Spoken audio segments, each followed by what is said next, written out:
So good morning, and thank you for taking the time out of your busy schedule to attend this very important event. This event allows us to pause and remember the young, the very young, the brave, the Americans.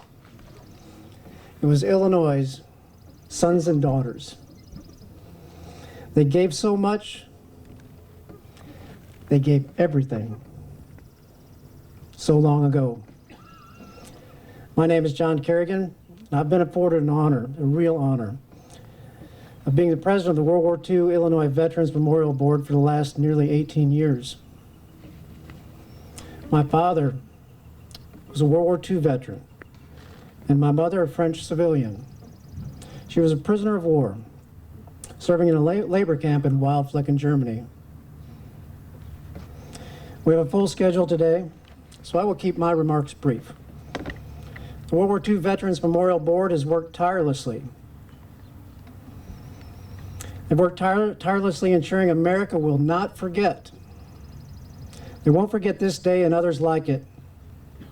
Because they worked tirelessly, that's why we have a $1.3 million memorial right behind me.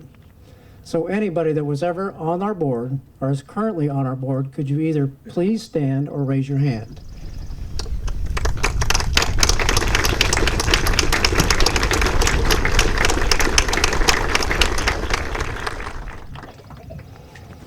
It was dedicated December 4th, 2004. That was the closest day we could get to December 7th, which of course is a very important day. And they wanted December 7th or D-Day because the board was made up entirely, almost entirely, of World War II veterans. They have all since passed, all gone. I've had the pleasure, the fortunateness, I guess, of delivering most of their eulogies. There's one left. Some of you may know her, Kathy Smith, a very proud wave. Today you're going to hear from some fantastic speakers, and potentially you're going to hear some really astonishing, amazing statistics. To me and my family, just one statistic mattered. That one statistic was the number of people that survived. The number of people that survived because of the young and the brave. Because of one of those statistics, our mother was a Nazi labor camp survivor. As you can see, we left the front row nearly empty. We just kind of wanted to make sure that was set up for World War II veterans and their companions. We'll put the flags out there so there'll always be a memory of them. If it's possible, or not, just raise your hand. All World War II veterans, if you could please stand or raise your hand.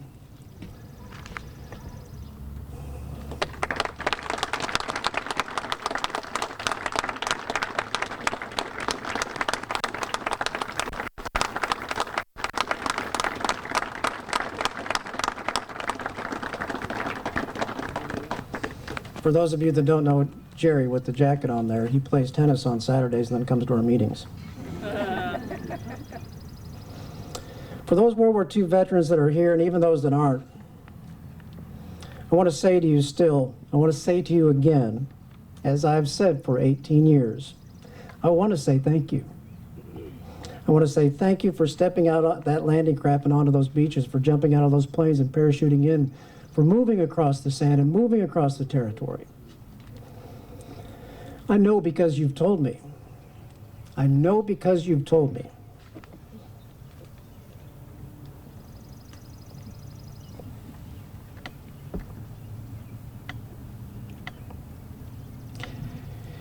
You sometimes wondered why you were there. Why?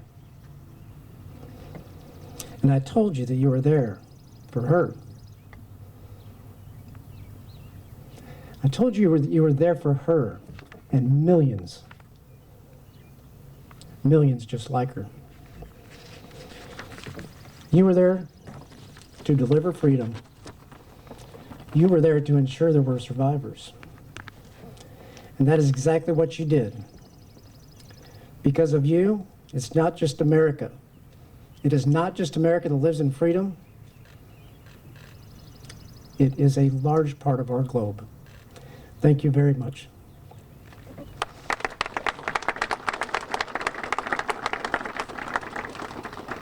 Next, I'd like to introduce Pastor Roy Newman.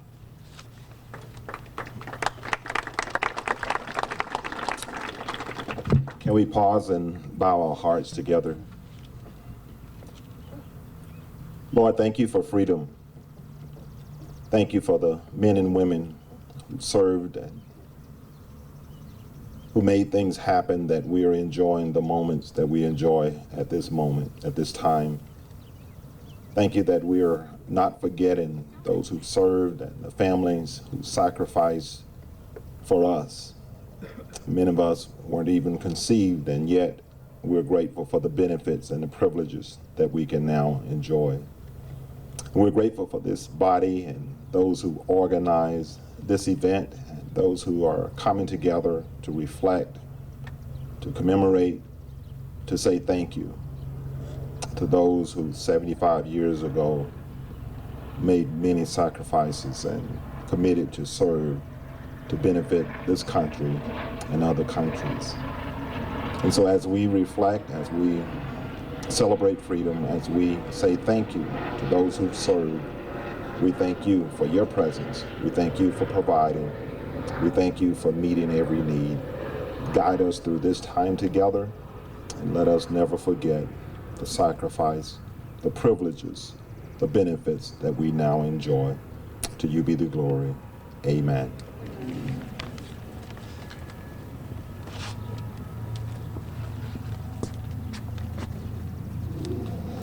Next, we have the Pledge of Allegiance by Major General Ronald Paul, Assistant Adjutant General, Illinois Air National Guard.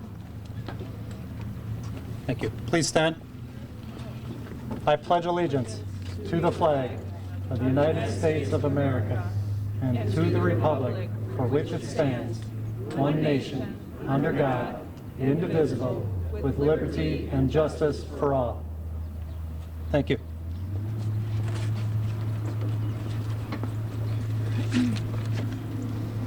Now we have the National Anthem, sung by Sandra Begay, Springfield Elks Lodge, number 158. Present arm.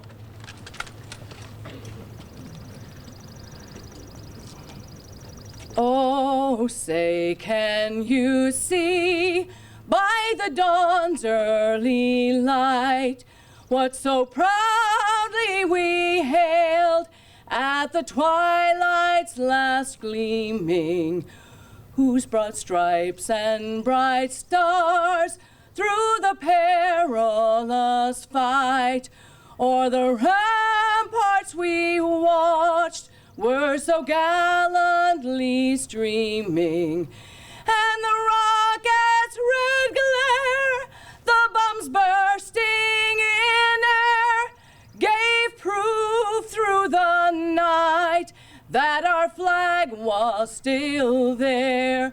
Oh, say, does that star-spangled banner yet wave o'er the land of the free and the home of the brave? Arm. Arm. Sling. Arm.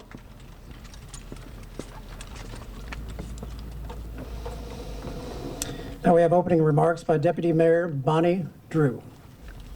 Right. Wait. Forward. March. Thank you, Mr. Kerrigan. Good morning, all. Good morning. June 6th, 1944, 75 years ago. March. Even though the skies are clouded with clouds, this is nowhere near what greeted our soldiers. Operation Neptune, the largest amphibious invasion force in history, was the seaborne phase of Operation Overlord. Some 132,000 seaborne and 24,000 airborne American, British, and Canadian forces worked to land on 5 beaches along a 50-mile stretch of heavily fortified coast of the Normandy region of France. Approximately 2,500 of the 73,000 United States soldiers who were involved in the invasion died that day.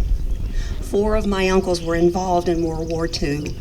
One was actually shot down over France, but he was able to escape capture by the German forces.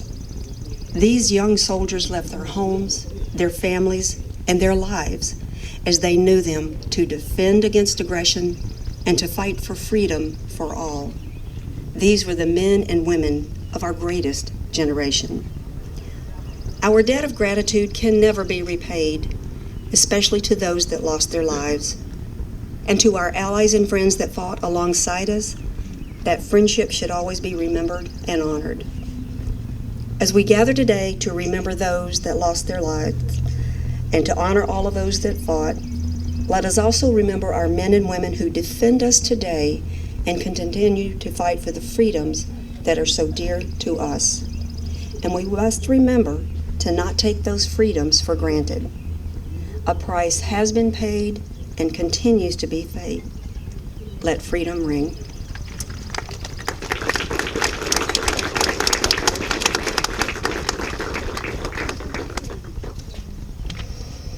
Next, we have Major General Ronald Paul, Assistant Adjutant General, Illinois National Guard, Air National Guard, excuse me. Thank you, John. World War II veterans, distinguished guests, family and friends, thank you so much for attending today's event. I sincerely appreciate the fact that we'll never forget the magnitude of the D-Day operation. I had 4 uncles that served in World War II. 3 of them made it back. As a retired military officer, this day is especially significant for many reasons. The Allied invasion was deliberately and meticulously planned for a very long time. Many aspects of the entire scope of the D-Day plan and execution laid the foundation for future military doctrine, even today, decades later. For example, such aspects as multinational alliances, joint warfare, health of the force, ability to fight, logistics, equipment availability, secrecy, deception, moon phase, tide level, and weather all played a large role in whether or not Operation Overlord would even take place. Originally planned dates were carefully scrutinized to enable optimal conditions for the Allied forces. Flexibility, another aspect, enabled the invasion date to move over a month from early May to June in order to have time to produce and acquire the necessary amount of landing craft for such a large-scale operation that has never been seen. The date, shrouded in secrecy, was set for June 5th, 1944. Then, when seemingly all conditions were in place, bad weather and high seas forced another delay. When briefed on a possible slight break in the weather, General Eisenhower made the decision to press ahead with Operation Overlord one day later on June 6th, 1944.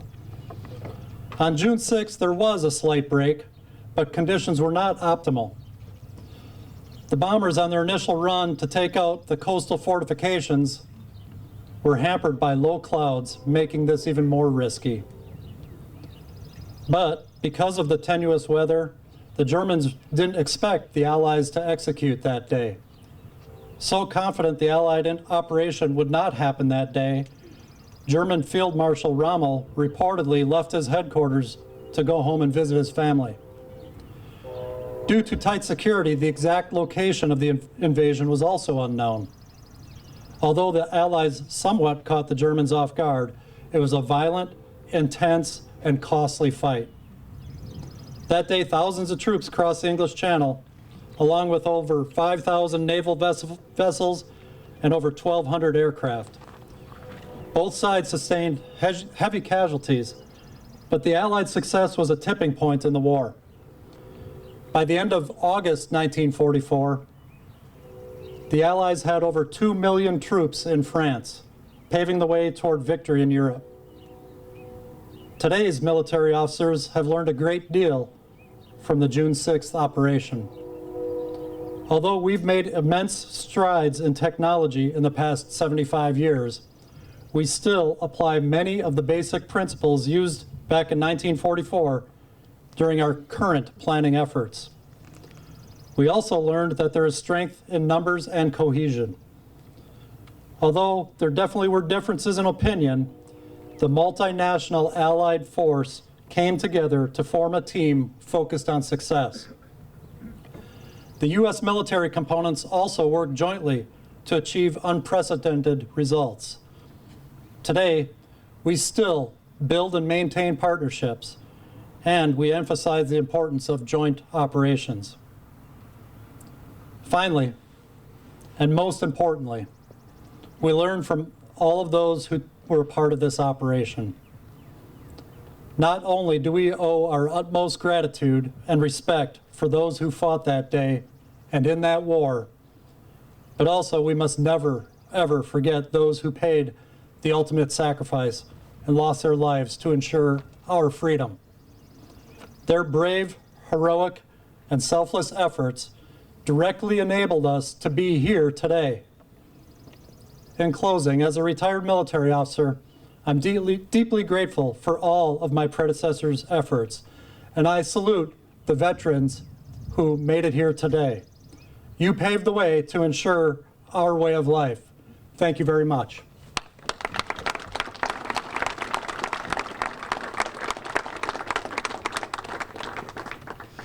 Next, we have Chapa Lavia, Director, Illinois Department of Veteran Affairs. Thank you.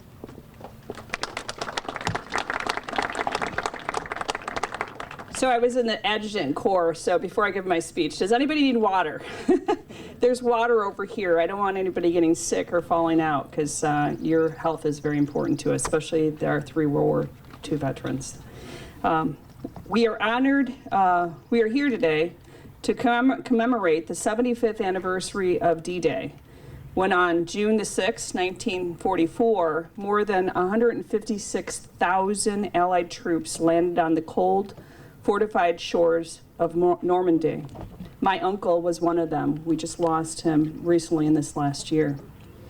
Imagine almost half of Springfield, the entire population here in Springfield, pouring off boats and fighting for their lives to establish beachheads against determined opposition.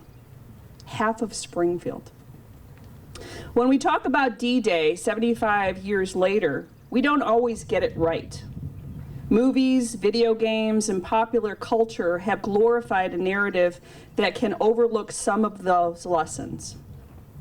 If we if we truly honor those memories of those who gave their all on D-Day, there are a few things we must bear in mind. First, D-Day's success was a beginning, not an ending. When we commemorate it, we commemorate the beginning of a long march towards victory on the Western Front, victory on Axis powers, and decades of lasting peace between great powers. D-Day was a beginning, not an end. Second, the path to victory was long and hard.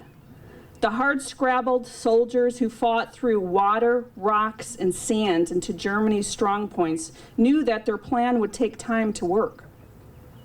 Only 2 of 5 target beaches were linked by the end of the day, and major objectives were still weeks from capture after the first landing. Our veterans fought on, knowing the road to victory was long and hard. Third, a vast system of support was critical to D-Day's success. Massive airborne and naval assault preceding the amphibious landings. Our collective memory of warriors streaming out of Higgins boats onto the beaches of France should go together with visions of those who supported them during, before, and after the day we commemorate today. D-Day was a beginning, not an end. The road to victory was long and hard, and vast support was critical to his success. To honor the memory of those who gave the ultimate sacrifice that fateful day, and all the souls we've lost in the 75 years since, we should honor those lessons. I'm humbled, in all humility, to represent the Illinois Department of Veterans Affairs. Under the leadership of the 43rd Governor of the state of Illinois, we strive to honor the veterans of America's wars and the lessons of D-Day. Military service is a beginning, not an ending. When our veterans complete their service, they begin a lifetime as a veteran. Victory is hard won. When our soldiers return home, they can face new challenges, and victory is often far from sight. A vast support system is critical to success. Our mission is to help veterans and their families thrive, and we intend to pursue that mission with every resource at our disposal. After our memorial today, if you're a veteran or you know a veteran, I urge you to come see me and ask me for my business card. I would love to give you help and support in any realm you need, and that's for the spouses as well. To the veterans of World War III, the three that we're honored and a privilege to have here today, you are our nation's heroes. You held our nation's destiny in your hands. We cannot thank you enough. We are forever in your debt in the generations you've produced on this planet for us. To those who lay to rest under white crosses, to the millions of ghosts who walk among us, I echo the words of a great general, General Douglas MacArthur. I do not know the dignity of their birth, but I know the glory of their death. They died unquestioning, uncomplaining, with faith in their hearts and the lips of hope that we would go on to victory. On this day, we thank them. We thank you.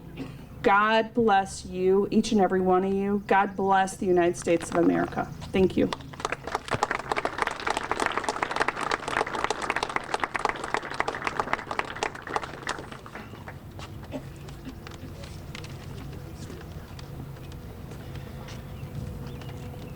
Next, I'd like to introduce Nicholas Stange. Nicholas has an important role. He's the Veterans Classroom Project Liaison.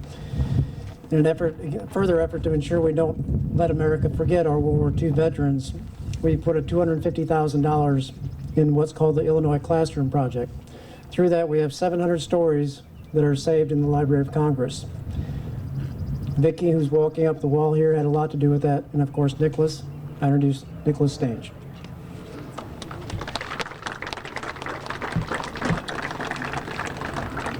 Thank you. It's because of John and the board that we have been fortunate enough at Harlem High School up in Rockford to sit down and talk to probably over 100 World War II veterans. And then the thing I was thinking about as we were coming down here for this is, you know, the reason we're here for D-Day, the 75th anniversary, is of course the numbers, the 156,000, the thousands of tanks. You know, we can go on and on and on about all these huge numbers as the reason why we remember it. But to me, it really boils down to one number, and that's one, the individual. I feel to truly remember this, it's important to remember the individual stories. As an educator, I've been in front of the class, I talk about it. High school kids don't really grasp what 156,000 is. They just don't. You get to these big numbers, it's hard to really visualize that. So the way we can touch and really get the students to understand is through the individual impact and what it meant to be there. And one of those individuals we were able to talk to was Robert Paulson. He was a farm kid from Wisconsin, and during his interview he brought in a letter. So to give us an understanding what we're truly remembering here, I'd like to read his letter from that he sent back to his mom, talking about his experience on D-Day 75 years ago. Dear Mother, we moved into the English Channel, the weather was cold, and the sea was rough. We are on a small troop transport, a regiment is on it. There's a smell of gunpowder filling the air, don't know how long we waited, but then moved over to the side to a landing craft. As we were bobbing in the water, my friend Bo and I climbed up on a tank, I felt safe there. After a while, Bo says to me, "Hey Paulson, do you think you could kill a man?" I said to Bo, "We will find out today. How about you?" He said nothing. As we moved closer to the shore, I could see the big German guns fire on the beach. Our Navy driver of our boat says he will try to get us on the sand because of the 2 tanks. We will need them on shore. As we hit the beach, the large door in front went down. We all walked out in dry land and the tide was out. Mortar started to fall and also artillery. As I walked up the beach, I saw arms and legs in the channel. A head was floating not far from the beach. He looked like a young man. There was a large pool of blood in the sand. An arm was sticking out of the sand. His body was run over by tanks. He had a ring on his finger. I looked for his dog tags, but his body looked like hamburger. When I turned to go inland, I met a German soldier. A young kid, must have been 16 maybe. He was scared, so was I. I could not speak German. If I could not speak. My gun was hanging over my shoulder. The gun pointed straight out at his gun as his gun was pointing down. If I pulled the trigger, I knew what would happen. The first burst would cut him in 2. The recoil would drive me back. Slowly he started to raise his gun up. We both woke up. I pulled the trigger. The top part of his body fell over his legs. Froze a minute. He fell. He looked at me in surprise. I did not want to kill him. I put his gun in the sand, put his helmet on it, and closed his eyes. I hope I never remember this day. However, I feel it's important that we remember this day. I feel it's important that we remember these stories. It's very important for us to know what it means when we send our young men and ladies off to war and what they will encounter and how that will impact the rest of their life. For the young gentlemen and ladies who are in the audience, our job is to make sure that they do remember.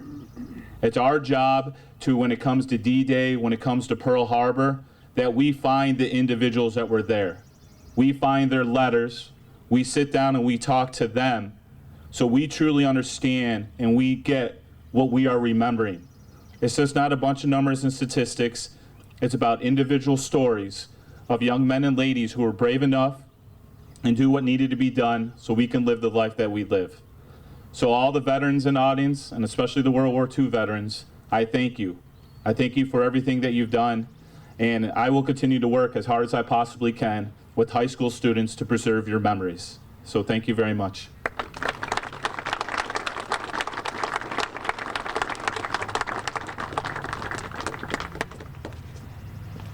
Next, we have General Frederick Julie, Deputy French Consul.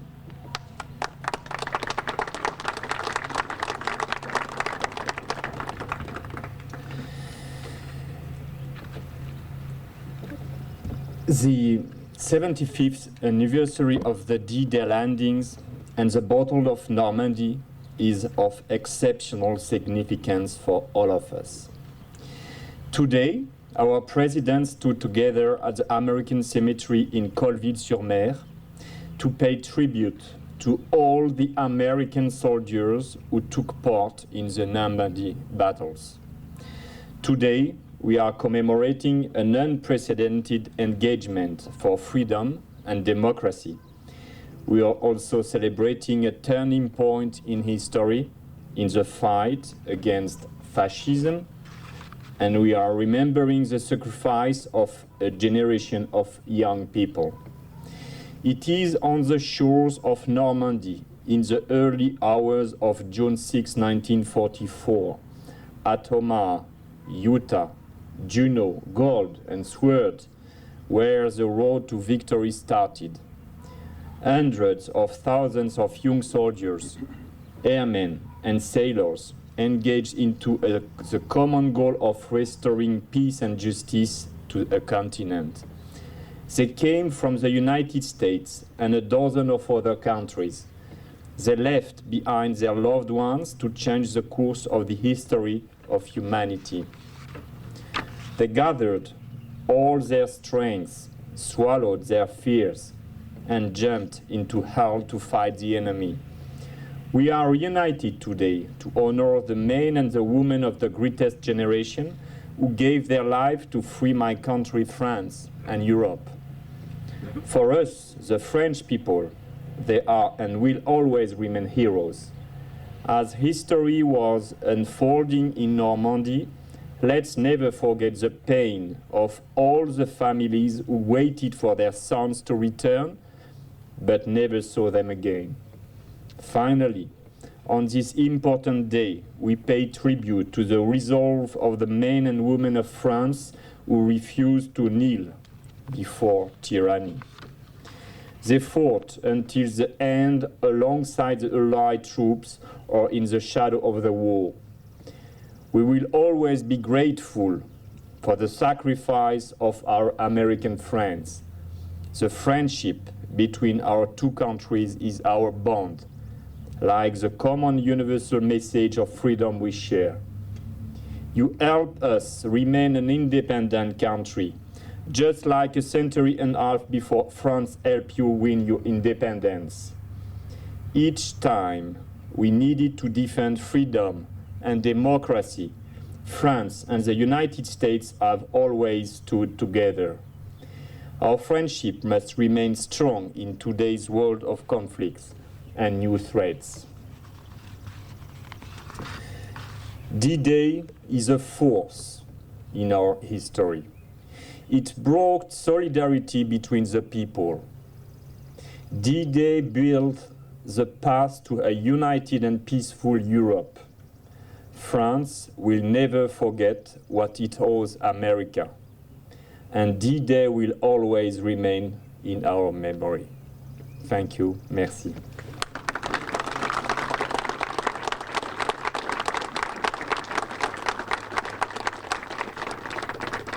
Sergeant at Arms, prepare to honor your fallen comrades. Fire! Ready! Aim! Fire! Ready! Aim! Fire! Set! Arm!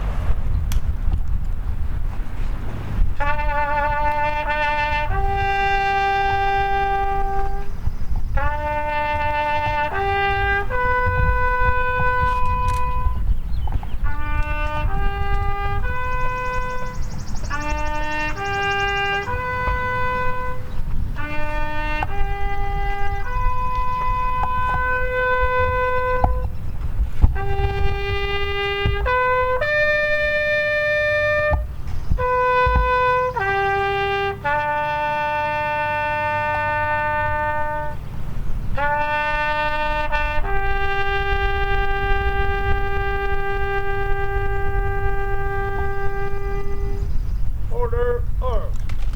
Parade, red.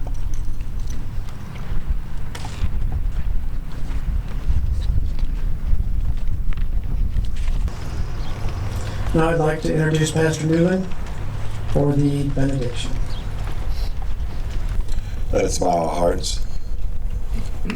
Father, thank you again for our time of reflection. Thank you for the time of commemorating the lives, the work, the diligence, the strategies, the efforts, and even the victory. And yet, Lord, we're mindful of the lives that were lost. But thank you, God, that we can come together 75 years later and yet be grateful for the ones who still live and those who even sacrificed their lives. Father, you brought us here safely, and we trust that you will take us to our destination safely just as you brought us. We'll forever be thankful and mindful of your goodness and your kindness. For it is in Jesus' name I pray. Amen.